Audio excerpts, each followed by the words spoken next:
Co-President, Freedom and Democracy, Mr. Nigel Farage. In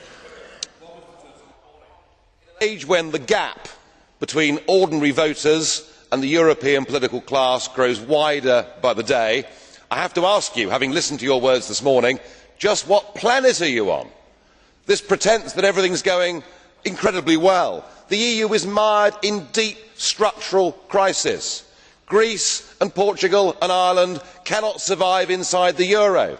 The Danes have torn up the Schengen Agreement, and good for them, because the total free movement of peoples is a completely irresponsible thing to have done.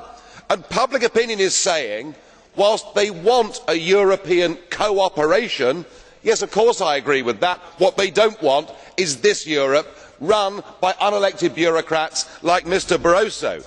You say the EU is fantastic in a recent comment. You are supporting the destruction of national democracy. But it is with reference to Greece that I am most concerned about you, because when faced with their recent enslavement, you said, "We lived for many years as a non-sovereign country under Soviet occupation.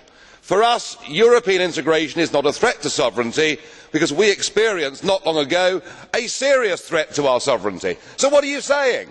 That this is not quite as bad as the USSR? Is that really good enough for your people?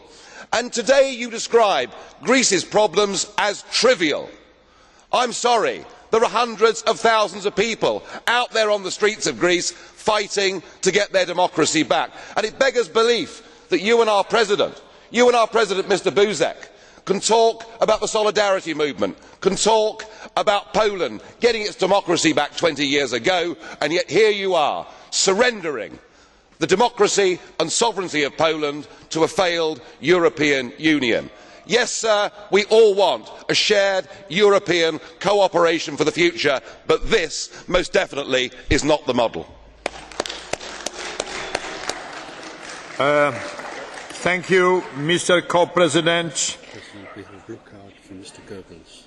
Are you ready to answer the blue card question?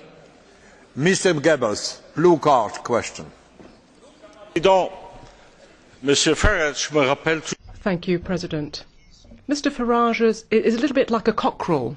You know, he's sitting on a heap of unmentionables and going cockle-doodle-doo. But apart from the criticism, what about suggestions? I haven't heard a single constructive suggestion as to how we could change Europe. You know, what ideas do you have for the future of this continent then, Mr. Farage?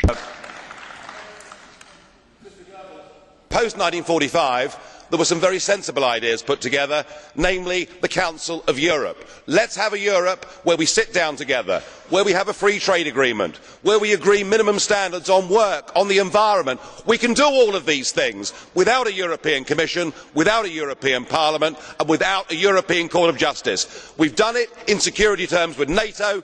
Yes, it will mean you will lose your job, Mr Barroso, but apart from that, why can't we do things as mature democracies? Yes, I want you sacked, Mr Schulz, as well. I want you all fired. We can do those things, and that is a positive way forward. By taking away from people their ability to govern themselves and transferring that power to the European Commission, we are headed for a Europe of rebellion and violence. Let us take the democratic route.